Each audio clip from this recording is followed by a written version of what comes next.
I really appreciate being here and the comments that have been made. I certainly in agreement with everything we've heard here tonight. Have some very special privileges of battling the convention starting back in the 1980s. And it may surprise you to know that the movement against the Constitutional Convention in the 1980s was actually begun by Democrats. They formed an organization called Citizens to Protect the Constitution. This came as a result of the hearings that were held in Washington. When these convention applications started pouring in from the 1970s, Congress looked at all the documents that were coming in from the states and said, we're going to have a convention pretty soon. So they said, we are the ones who receive it. The states apply to us to call the convention, so we better find out what we're doing. And as a result, 3 pieces of legislation were written, one by Orrin Hatch, another one by Jesse Helms, another one by another senator. And they held hearings in the subcommittee on the Constitution to figure out what to do. Congress didn't know what they were going to do. Here we have this convention coming, and how are we going to handle it? So what they did, they brought in the real constitutional experts. They brought in Charles Black from Yale. They brought in Charles Rice from Notre Dame and Gerald Gunther from Stanford. These were the real experts on the Constitution.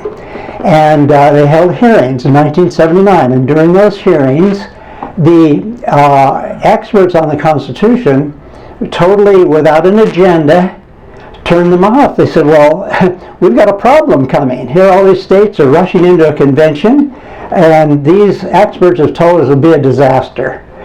Consequently, the Republicans on that committee, on the subcommittee of the Constitution, formed this organization called Citizens to Protect the Constitution. They were serious. Now, I'm not saying they were also fighting the balanced budget. They may have been, but they did a fantastic job. And the secretary, the chief clerk, and deputy secretary of that committee was a woman named Linda Kingsbury. And when they started fighting this in the states, they said, oh, we can't win this because these are all conservatives who are pushing for the convention, and they think we don't want it because we're afraid of the balanced budget. So Linda Kingsbury called Phyllis Schlafly, and she called me, and I was heading up the constitutional issues for the Birch Society, and so she had the Eagles and I had the Birchers, and Phyllis started out with the two-front war. We had 32 states that had called, and her job was to hold off any new ones from those 18 states that had not yet applied for a convention. My job was to repeal the ones that had already had. So we were working in 2 directions, a two-front war to save the Constitution. She did a fantastic job. The Eagles got on the job immediately. They had a little slogan they called "Can the Con-Con." Some of you might remember that. And she's the one who invented the expression "con-con," which I think is a better word than any of the others we have here. If you say con-con, it's bad. If you add a third con, it's even worse. It describes more thoroughly what they're up to. So it took me 5 years to get the first recession, and that was in Alabama. That was in 1988. Same year, a few months later, we got Florida to rescind. And the following year, 1989, Nevada rescinded in a very interesting way. The Assembly couldn't get the Senate to pass it, so they looked in Mason's manual. They found out, hey, we can expunge this because it was induced by fraud. So they in Nevada, they held a hearing. They proved that the promoters of the convention told them a lie, that it could not be limited to a single subject, contrary to what the law experts were saying. And so they the Assembly in Nevada expunged it from the record. Then the next year, we got Louisiana to pull out. So we now had a 4-state margin, and Schlafly and her Eagles had managed to hold off anything else, any new ones coming in. So the whole movement ground pretty much to a standstill. At that time, in it was 1989, it was 1990, we had a rescission bill going on in Utah. And it had cleared the committee. It was ready to go for the floor for a vote, and the sponsor, the chief sponsor, the major, Reese Hunter, was confident that it was going to pass. The Speaker of the House got a phone call from Washington, from Senator Orrin Hatch, said, I hear you're going to vote on this rescission for the Constitutional Convention. He said, well, before you do, he asked the Speaker, couldn't I come out and talk? I'd like to talk to them before they vote on this. He said, well, sure, you're welcome to come. Okay, I'll be there Friday. So when the sponsor heard about this, he said, no, wait just a minute. You're going to have, we've already held, and now you're going to bring Senator Hatch out here? That's not fair. He said, well, we'll make it fair. You get someone to debate your side of it, and Orrin Hatch can promote it. Well, who got the call? It was me. I was called to Salt Lake to debate Orrin Hatch, and I don't mind telling you, I was terrified. So much rested on that. It was a very heavy duty, and as you probably heard in the opening prayer here, we just don't do things alone, so I had some pretty mighty prayers. I got to the Utah legislature about 15 minutes to 9.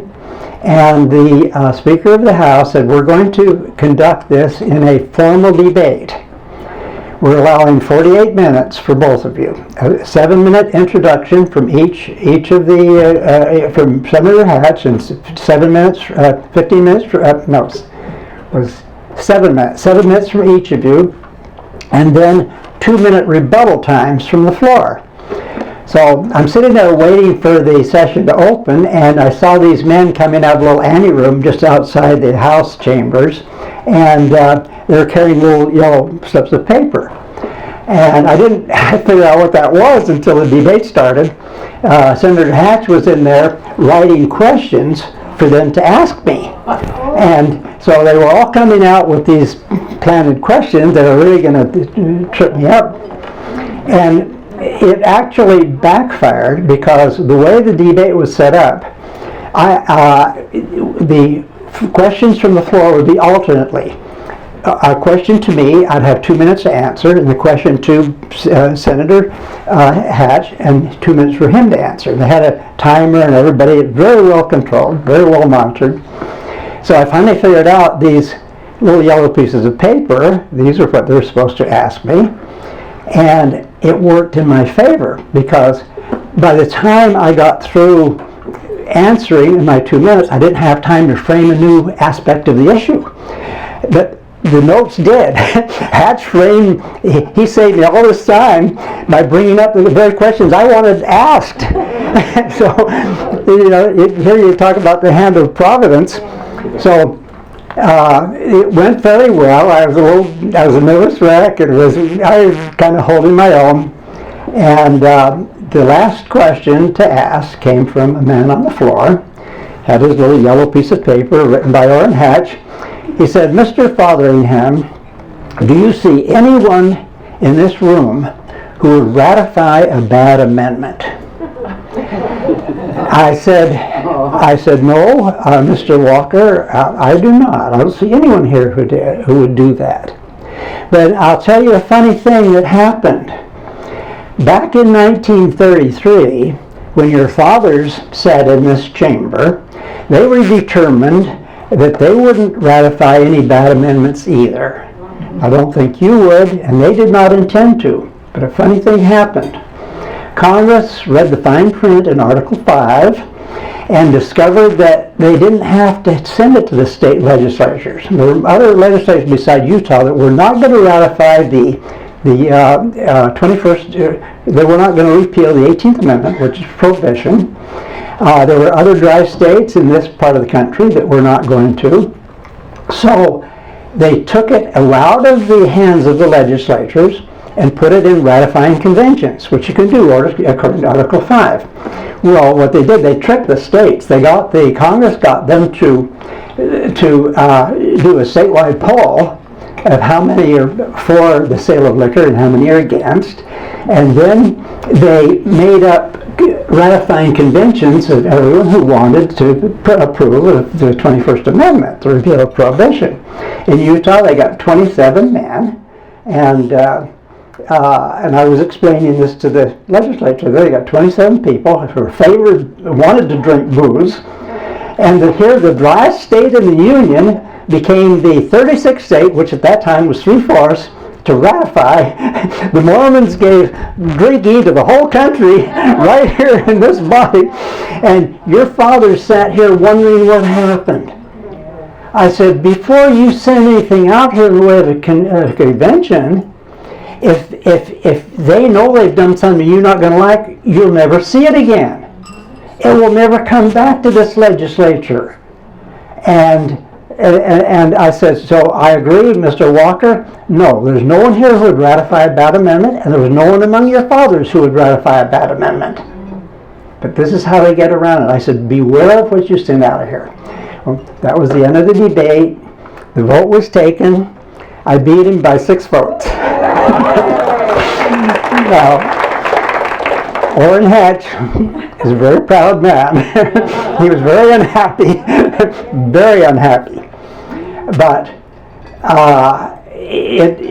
all I can say is that we're on the side of truth, and truth is power. And that legislature knew that if they did something, if the convention did something they wouldn't like, they'd never see it again. That would be the end of it. So it wasn't long after that, we kind of brought the movement to an end. They weren't getting any new ones, and we were repealing them one after another. But it was hard, very hard job. The repeals are hard. There's a lot of pride in the legislature. I'm sure Delegate Marshall will tell you that they kind of defend what they did last year. They might admit privately that you're right, but they weren't going to do a rescission, not openly anyway. So it was the same. That was 1990. A few years later, 1994, I'm watching television, and I see the Senate subcommittee on the Constitution coming on, and they're holding some kind of a hearing. And here was Governor Leavitt there, Utah's governor, and Orrin Hatch was the chairman of the subcommittee. It's kind of funny. Orrin Hatch is still working for that convention, and so he had Governor Leavitt make a statement, and this is essentially what Governor Lair said. He said, during the next year, the 1995 sessions, all 50 states are going to pass resolutions of participation in an historic event in which we are going to gather delegates from all over the state in a historic place, perhaps like Annapolis or Philadelphia, and we're going to correct the imbalance between the state and the federal government. We're going to get our power back. Well, you didn't have to talk very long. I thought, oh my gosh. Under a new name. The new name was Conference of States. They left the word convention out. They called it Conference of the States. So I called Vance Smith, the CEO at the JBS. I said, Vance, I think we got a problem on our hands. I said, we really got them on their knees with this first round. I think they're coming up with a new one. I think this is a new constitutional convention under a different name. He said, well, you go ahead and research it, look it up, and we'll get out the documents, the necessary tools we need to get it around the country, and we'll start fighting it. So in the process of looking at it, I discovered that every parallel that Governor Leavitt had in his plan was identical to the procedures that brought around the Convention of 1787. Everything. I had 11 points that were identical to Leavitt's plan, and I shouldn't call it Leavitt's plan. It was actually the National Governors Association that put him up to this, and a few other national groups. So in the plan, I discovered he had 11 parallels. So there was no doubt in my mind, even though they were not calling it a constitutional convention, it was definitely a constitutional convention. So they started out with a bang. I mean, they came out of the chute running. It took me most of January to do the research and to write the articles so we could get some information out so people know how to oppose this and how to work with it. And in that first month, they had, 12 states had passed this in the first month. Now, he was only shooting for 26. It wasn't 230, he wanted 26. Why 26? Because George Washington gavelled the convention together on the 25th of May, 1787, when 7 states were present, a simple majority. Leavitt wanted a simple majority. I'm paralleling this right side by side, all the way down. So when he had 14, well, he's almost halfway there. And believe me, we were upset, and I was upset. I thought this is going so fast. They were moving it so quickly because it was so grossly misrepresented. Everybody in favor of balancing the budget say aye. There were voice votes. There were no committee hearings. Not even any floor debate. This is just sailing right on through. And they knew what they were doing. They were going to beat us to the punch this time. So we had to start demanding hearings. And we got the hearings started. And the first hearing was in Colorado. And I was called out there. There was actually the sponsor of that effort brought a lawyer from California and me out there as special witnesses. And we got together for breakfast that morning in Colorado and he decided what part he would take and what part I would take. And he did a terrific job. I was the second witness. These were all leadership bills, so this was the sponsor of this was the president of the Senate, a man by the name of Tim Foster. And he explained that we need this. We've got to get the federal government off our back. We've got to get rid of these unfunded mandates that the states are being burdened with and so forth. And I was the second opponent to speak. And it was a woman chairman. I said, Madam Chairman, I said, I wouldn't be here if this wasn't so serious. I said, this has been presented to you as just a meeting of state legislators who are going to get together and talk things over and work things out. But I said, it's not. I said, they've followed every procedure that was followed in 1787 to bring about a constitutional convention and to operate under that kind of authority. And I said, it's difficult to deal with because in legislation, we're always accustomed to statutes. We're accustomed to laws. And I said, this isn't that. This isn't just another law. I said, here you're getting into the structure of the country. And I read some parts from the Leavitt's papers that I won't read now. All the resolutions are identical in every state. And the state was not permitted to make it one word of change in them. So I knew from then on what we were facing. The following week, I was in, 1 week later, I was in Carson City, Nevada, where they had exactly the same bill. And the Speaker of the House, Mr. Hetrick, presented it and said, now, Mr. Chairman, we do not want to slow down the momentum on this. He said, this just passed last week in Colorado. And it's moving forward, and we will be the 16th state, and we don't want to be a hindrance to this program. Fortunately, I was up next. I was the first speaker, and that's so important to be early. That was part of the strategy to make sure that at least the people regarded as specialists were early on the agenda.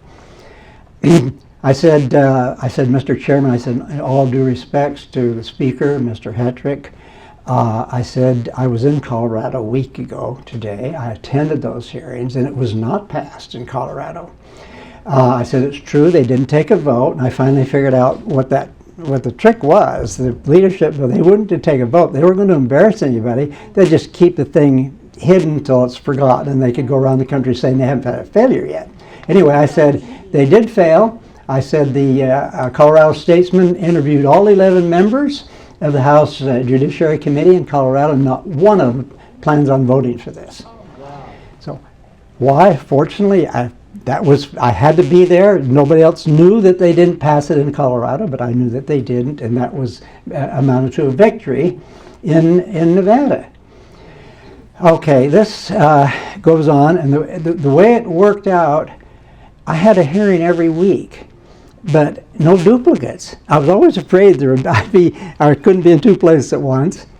And I got home, no sooner got there than I got a fax. Those were the fax days. We didn't have internet in those days. Got a fax from a woman in Maryland. She said, we're having two hearings here, one in the Senate one day and one in the House the next day on nearly identical bills, and we need you here. So I was in Nevada, and I called her and I said, Nevada's a long way from Maryland. I said, don't you have someone else? And she said, well, yes, Phyllis Schlafly is going to be here, and Senator Duke from Colorado. I said, you don't need me. I said, you're in very good hands. I'll stay here in case the phone rings. I have to go somewhere else. The next day, I got another fax. And I already told my wife, I said, I'm not going to Maryland.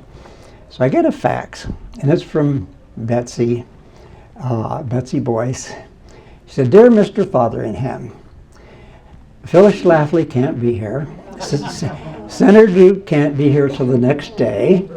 And my husband Ben and I have prayed about this, and God wants you in Maryland.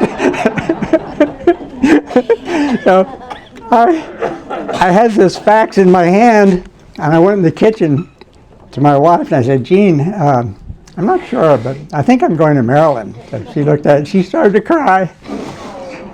So that's right, Don, you're going to Maryland.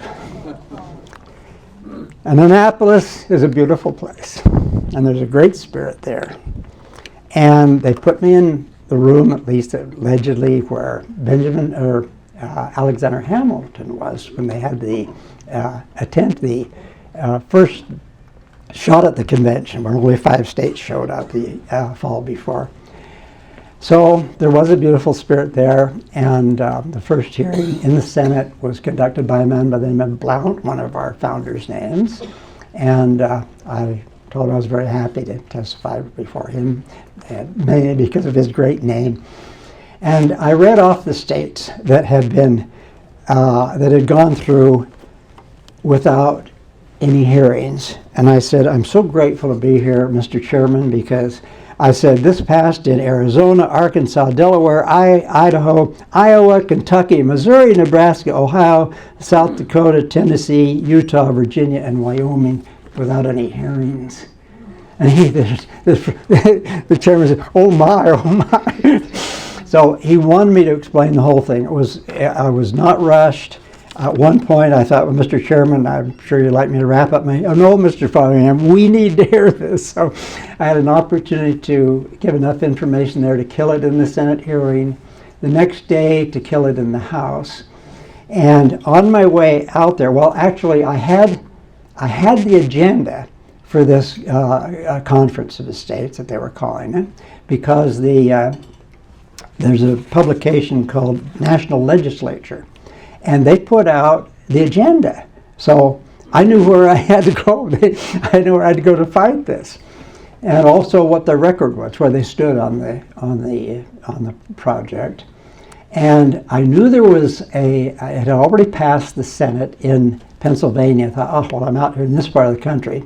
If I could only go to Pennsylvania, it would save me a lot of time.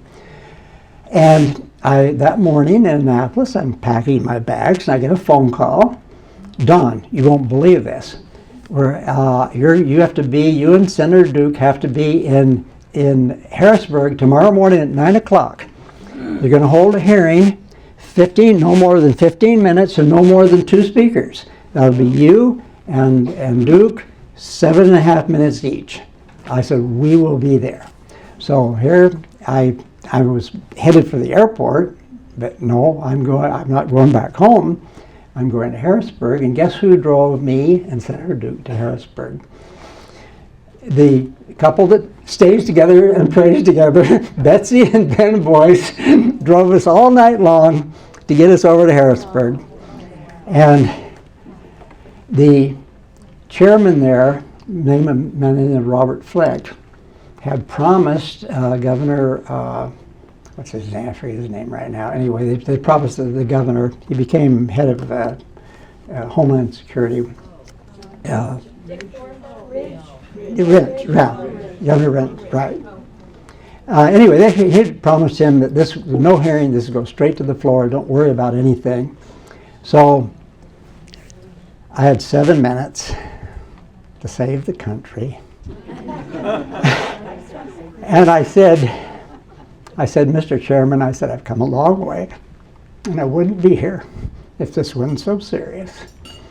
I said, your president of the Commonwealth of Pennsylvania in 1787 had to have a resolution just like this one in order to go to Philadelphia to create a new government.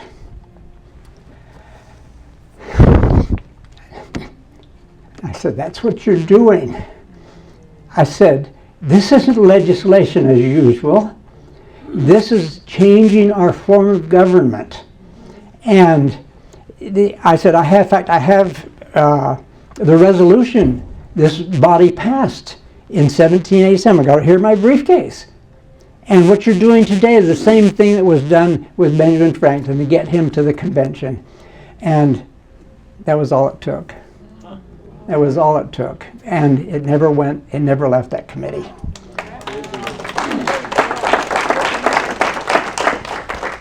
Now, a little bit more Providence here, because this is all Providence. I hope you understand this. Before I left the room, one of the committee members came over and he handed me his card. And he said, I'm Martin, no, forget his name. Anyway, let's see if I got that listed here. He wanted me to have his card. He said, Mr. Fotheringham, if there's anything I can do for you, please let me know. And I said, well, I can't think of anything right now, but I said, when I do, I'll certainly let you know. If I find his name here. Well, anyway, Governor here, Robert. Curtis Martin. Curtis Martin gave me his time. Okay, his card. He was from Philadelphia. So he went home that night to Philadelphia. He went to the Philadelphia City Council. He got them to pass a resolution not welcoming the Convention of States in Philadelphia for another convention. So the city passed this resolution against what they were attempting to do, because they obviously knew that nobody's going to beat what we've already done. So that was a bonus.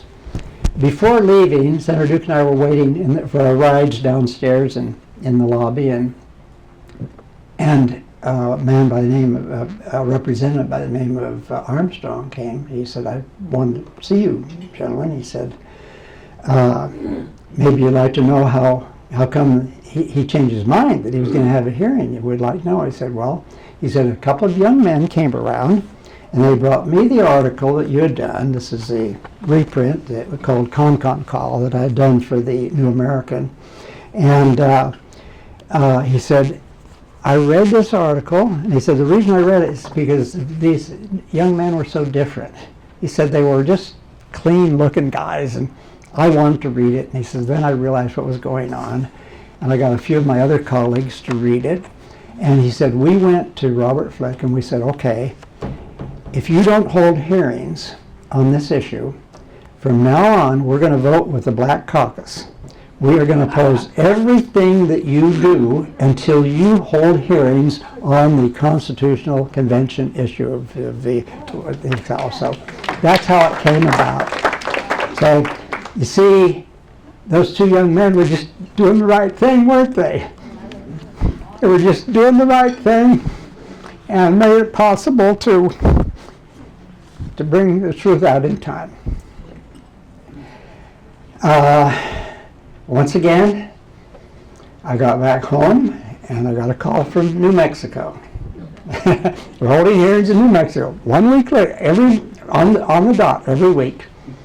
So to go to New Mexico, you first fly into Albuquerque and then you have to drive to Santa Fe. It's an hour drive from there south. So the young man who was driving me to Santa Fe, I said, well, as long as we got this drive there, let me see the bill. I want to see what we're going to be fighting. So he handed me a piece of legislation. I looked at it and I said, Lee, this isn't it. He said, what do you mean that's not it?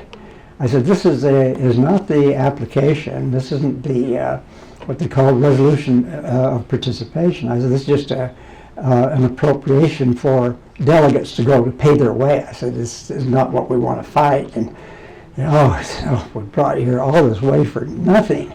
I said, well, we're all halfway to Santa Fe. Let's go anyway and see what's going on. So we went in there. We couldn't find anything on the Conference of the States, nothing listed on the board. And so we started going through it in detail, because he said, well, there must be something going on here. And I said, well, there must be, but we don't know what. Then he saw a bill called unfunded mandates. He said, I said, that's it. They pulled a fast one on us. They put this under a new name. So I said, what room is this in? He said, it's in room 315. I said, well, where's the other hearing down there in the House on the financing? I said, is that where our people are? And he said, yeah, they're all downstairs in the wrong room. I said, well, it was a little 5 after 9. I said, when they start at 9. So we ran up those stairs. That's where I learned to run, was on this. We didn't have time to wait for the elevator, ran up to the 3rd floor, and there was only one person in there at the microphone, plus the committee. He's sitting at a table with a microphone. So I went in, I sat right next to him, right next to the microphone. He said, are you from Governor Levitt's office? And before I could answer him, he handed me his card. He said, I'm Tim Jennings. He said, I'm the president of the Senate. And then he explained to me how we had been tricked. Before I could tell him I was the one he was tricking. So we got this all figured out. I told Governor Levitt, we don't need anybody here. We've got this all figured out. We got it all worked out. They're not going to give us any trouble here. Well, unfortunately, it had already passed. We were too late getting into that room. The leadership bill, the majority leader of the Senate pushing it through, and Lee Gonzalez, the guy that drove me there, he was so disgusted. He said, this place is nothing but crooks. The building, I don't know if you've been in New Mexico or not, but the Capitol building there is circular, perfectly round. He said, you know why this building is round? He said, so you can't corner a politician in here. He was so disgusted. I said, well, don't worry about it. I said, it has to go to the House. And I said, when it goes to the House, you give me a call, and I will be here, and we'll be prepared. And so I left. Let's see, that was New Mexico. We had Maryland, Pennsylvania. The next one was Montana. And before going to Montana, I saw on the roster that they also had a bill in Oregon that had passed the Senate, so it only had one more chamber to clear. And so I called my friend Bob Chip in Oregon. I said, could you get one letter from each legislative district in Oregon into Salem, into the Capitol immediately? I said, I'm afraid they're going to slip one over on us. He said, I think I can. So that was a conversation I had. Then I took off for Montana. I flew from Las Vegas to Salt Lake, and I got to Salt Lake. And to get a plane from there to Helena, they wanted a fortune. I thought, well, I have a lot of people paying for this, but we're not going to pay that price. I can get there. I can rent a car. So I rented a car, and I drove to Helena, Montana. And I checked in that night. The next morning was the hearing, and it had been moved from a hearing room to the Supreme Court building because the crowd was so big. The place was packed with people. And I walked in, I said, what's going on? I don't want to attract crowds like that. I said, what's going on? Oh, haven't you heard? Governor Levitt's going to be here, and Governor Roscoe, the governor of Montana, and they're going to be here to make sure this convention of the states gets passed. And I thought, oh my gosh, I don't know if I can handle this. So in this big round building, there was a gallery upstairs. I looked up there. It looked like there was nobody there. I found the stairway. I climbed up the stairway.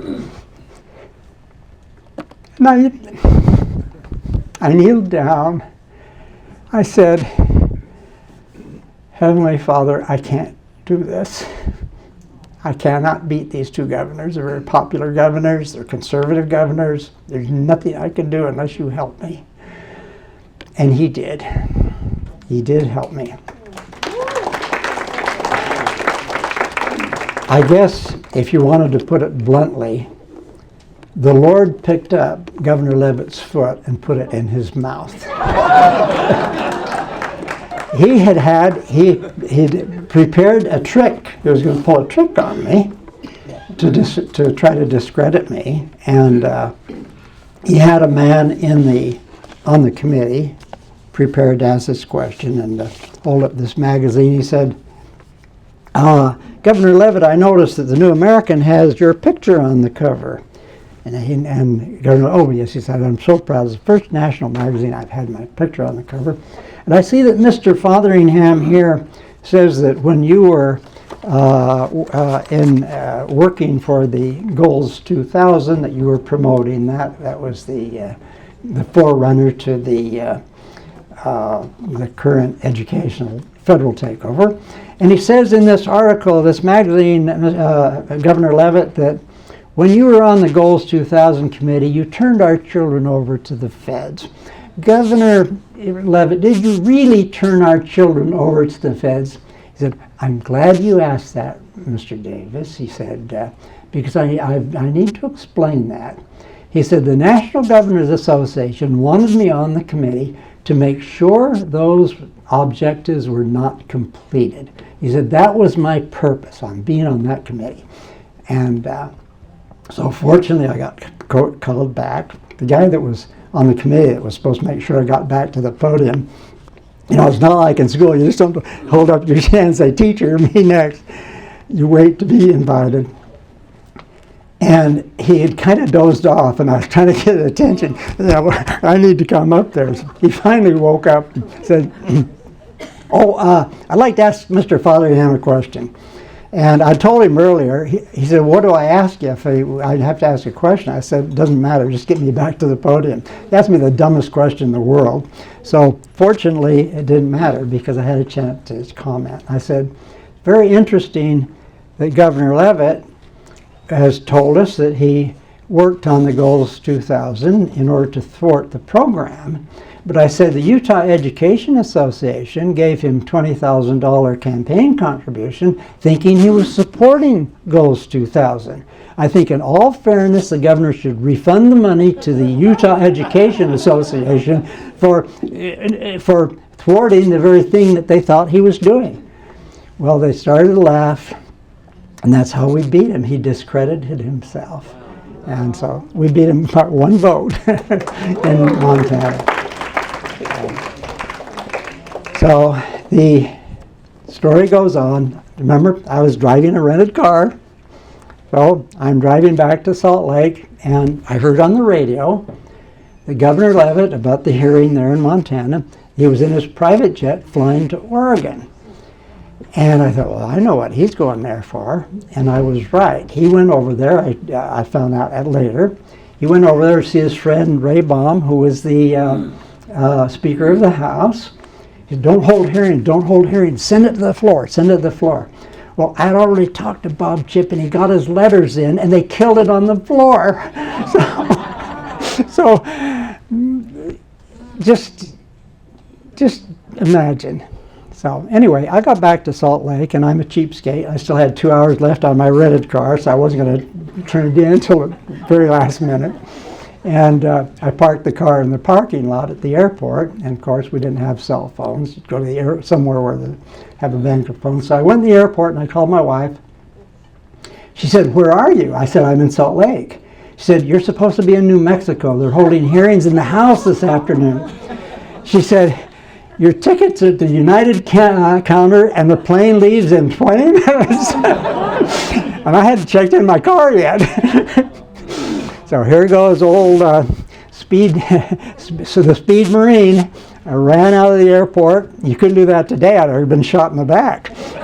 Anyway, I ran out of the airport. I got my car, checked in. Believe it or not, I got on that plane just as they were closing the doors. And I arrived in Santa Fe. I went to the hearing room, and it was posted on the door, but there's nobody there. So I was the only one in the room, so I thought, well, I'll wait and see what comes. Sure enough, here comes the chairman of the committee, and what do you know? Spill the Beans Tim Jennings was there, and they're lawyers with a bunch of books under their arms. They came in, and he turned around, and he looked at me sitting back there, and they had a little private huddle, and they all got up and left. I thought, well, what's going on here? I thought, well, if they're going to hold that hearing somewhere else, they're not going to hold it without me. I don't care. So I followed them around. I stuck right behind those men, and eventually they kind of drifted off and went back on the floor. And anyway, this went on for 3 days. I was in that building for 3 days. I was the first one in the morning. I was the last one out at night. And they adjourned on Saturday. By law, they adjourned at noon on Saturday. And no hearings had been held, but since they already told me how crooked they are, I knew there was something in the wind. And so on Friday night, all the staff people went home. The place was totally vacated, and only the legislators were there to wrap up their business Saturday morning between 9 and 12. So I went in that empty hallway, that circular hallway, and one of the legislators that I talked to when I was there, a man by the name of Mr. Laranga, I believe it was, Laranga, came out, and he said, he came out off the floor, and he said, oh, you're here. He said, well, we might have to have you come in. He said, there haven't been any hearings, we don't know how to defend this. And he said, besides that, they've added an amendment. And I said, well, let me tell you what the amendment says. The amendment says this resolution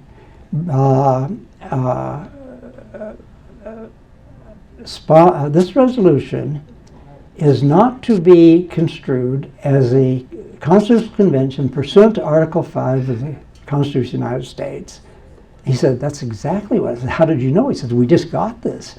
I said, what I've been trying to tell you. This is a national thing. They're doing this all over because they know what they're doing. And I said, that's why you have to defeat this. Well, I couldn't get in. The sergeant of arms wouldn't let me in. He didn't come back out and get me. And so about 15 minutes to 12 over the speaker system, I heard this was SJR 8 had now been laid on the speaker's desk, and it can't become a constitutional convention. It's been amended, the rules have been suspended, and so forth. But they didn't vote on it right then. I'm sitting out in this hallway against the stone wall. It really was a stone wall going around the circular stone wall. And I said, Heavenly Father, I said, you know what's going on the other side of that wall, and I don't. You've got to help me. And the minute I said that, I got out my notebook and I started writing down arguments. I didn't have the foggiest idea how I was going to get them in there, because those two guys at the door were not going to let me in.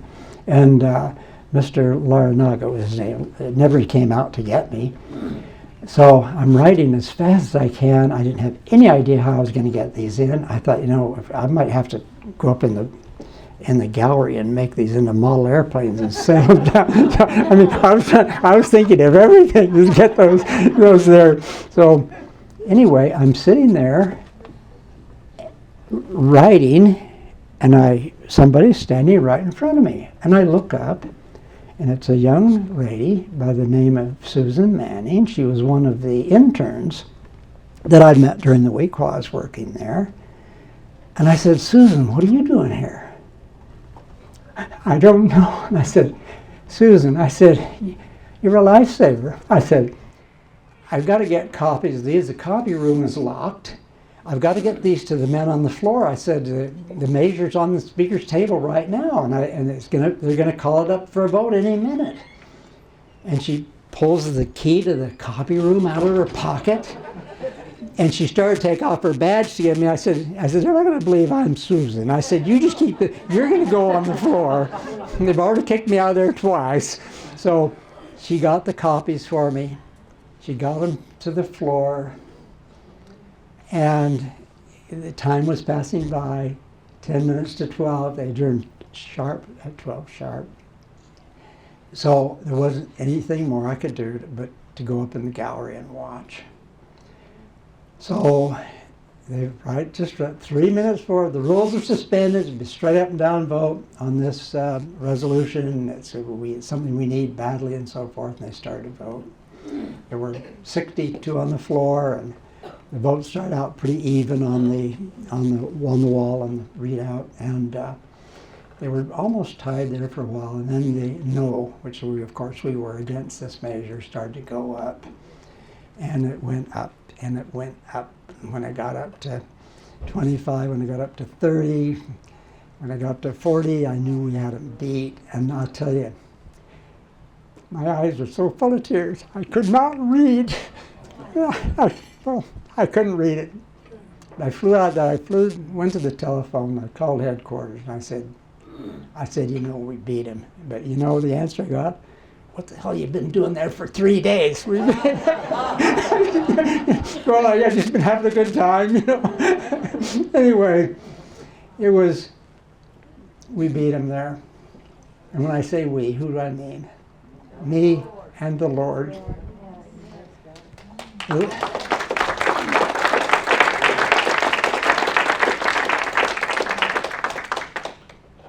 Went on from there to Minnesota, to Louisiana, to Michigan, winning every one of them. We totally, they got a total of 14 of the 26 they were after. And we got it rescinded in 20 states.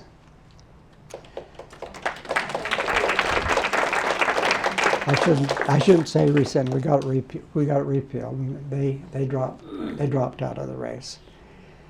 Why is this important? I'm telling you this because God loves America. God loves America.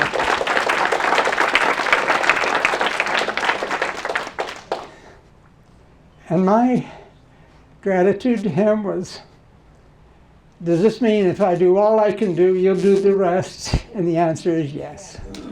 If we do all we can do, we are going to win. And that's why this is so important.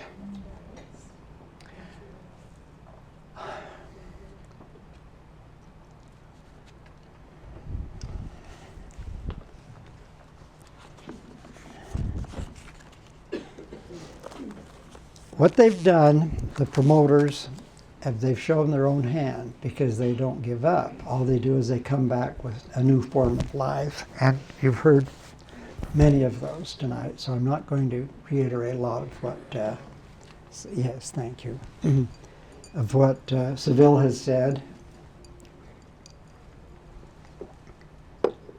And Delegate Marshall and those of you who've been so deeply involved in this. It's wicked. Somebody wants to get their hands on the Constitution.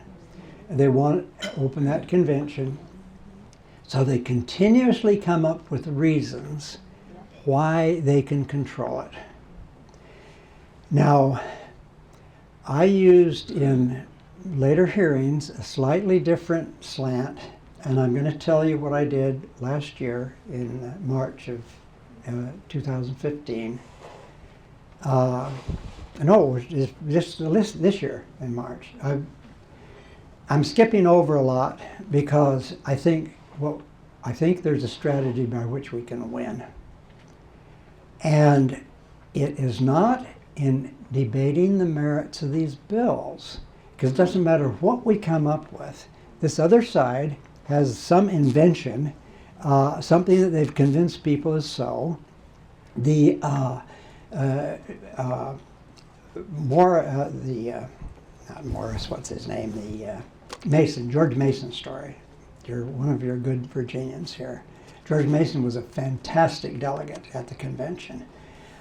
He probably did more to bring it into principles, perhaps, than any other man who was there. And I used him in Idaho last March, and I would like to, if I find a pair of glasses here, yeah. I'd like to share that with you because I think it's our key. I think it's what we're looking for. What I've done, I've photocopied from Max Ferrand's records of the Federal Convention. I photocopied some of these statements on my sheet here, and I think they're crucially important to our battle. During the convention in July of the 1776, they were discussing how this should be ratified. How do we get this approved? Well, some of the delegates thought, well, maybe we'll send it back to the state legislatures because they're the ones that passed the resolutions that got us here. And that wasn't a bad idea, but listen to what Mason said about the method of ratifying it. Colonel Mason, and this is word for word out of the record.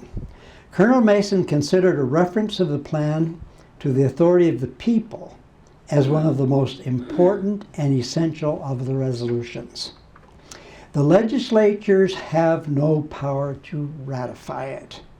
They are the mere creatures of the state constitutions and cannot be greater than their creators. You see what's happening here? We have an abrogation of the most fundamental principle of freedom. The sovereignty of the United States is in this room. It is the people of the United States. Once a delegate is once a representative is elected to either Congress or state legislature, he is bound by the Constitution of the state. He becomes a creation of the people, not their creator, not their superior. The same thing applies in the National Congress. The National Congress was a creation of the people, not of the states. And many people say, well, the states created the federal government. If you want to throw the states in there, fine, but the federal government was created by the people.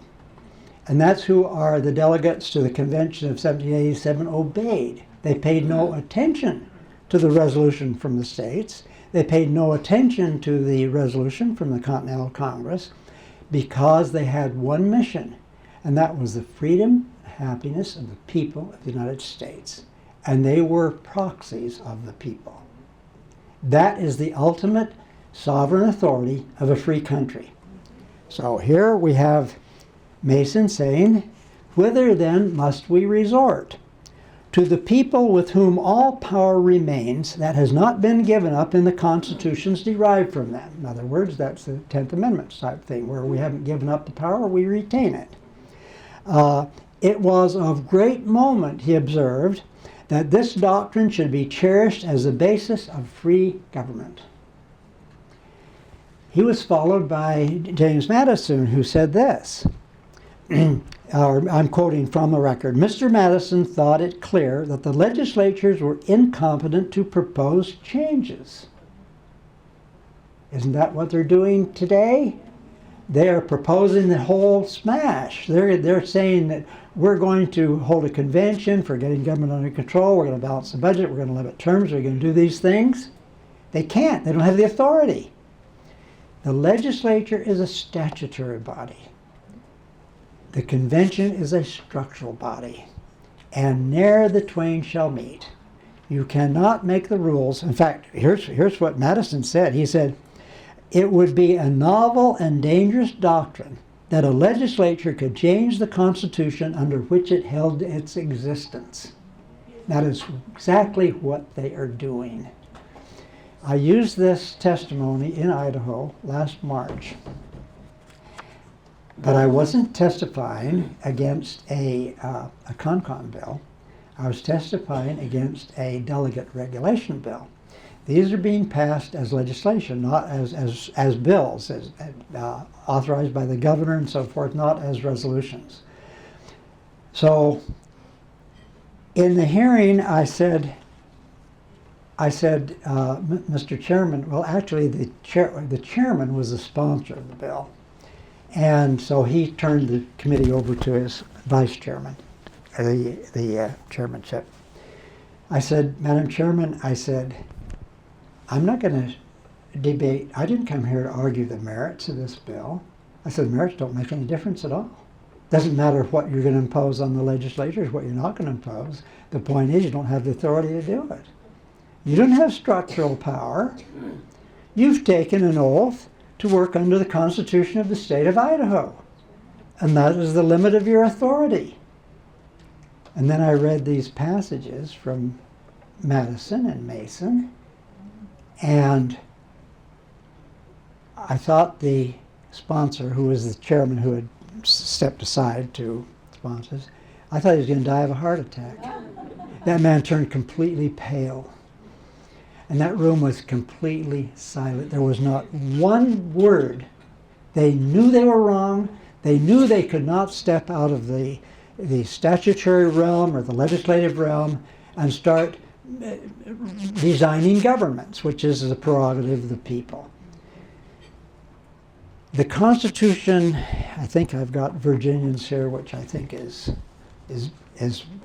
characteristic of most of them, but I really like the way it introduces itself. Very first sentence in the Constitution of Virginia, Article 1, a declaration of rights made by the good people of Virginia in the exercise of their sovereign powers, which rights do pertain to them and to their posterity as the basis and foundation of government. That's it. I think that's how we're going to win.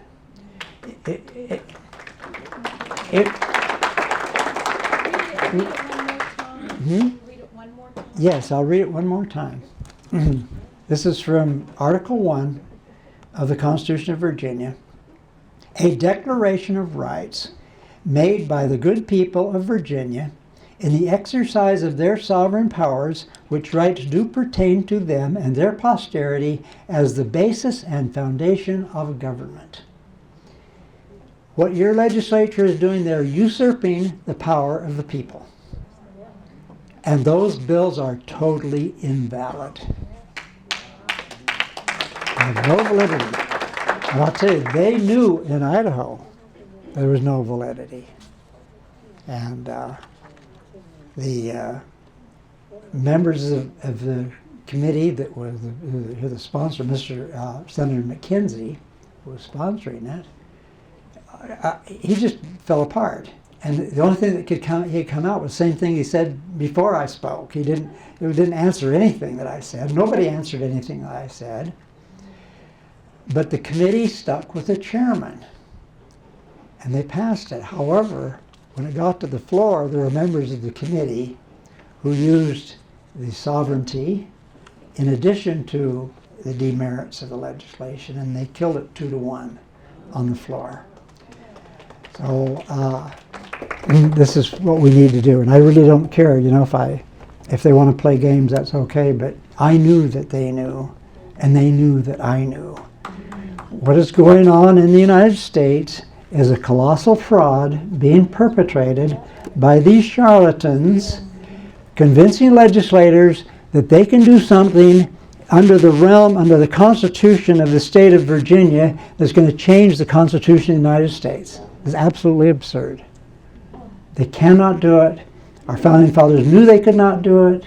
They conducted the Convention of 1787 on that basis, on that premise. Now, I'd just like to do one more thing before we adjourn tonight, and that is this. Article 5, which you have right here, you have copies of it there. I'm sure everyone is familiar with it. You know what's in Article 5. And it raises a certain question. In fact, it raises several questions. Because, as you probably know, during the convention, the question of its vagueness came up. And it was near the end of the session. They didn't start doing the Article 5 until really getting down to business until the last few weeks of the Convention of 1787. And Mr. Madison couldn't vote for the first draft because it was so vague. And so neither could anyone else. So the few days go by, and now we're 2 days away from the 17th of September when they adjourned.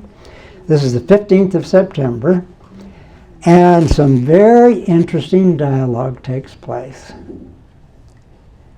And I will read. I'll read that. Madison. I'll quote directly from the record. Mr. Madison did not see why Congress would not be as much bound by the proposed amendments applied for by 2/3 of the states as to call a convention on a like application.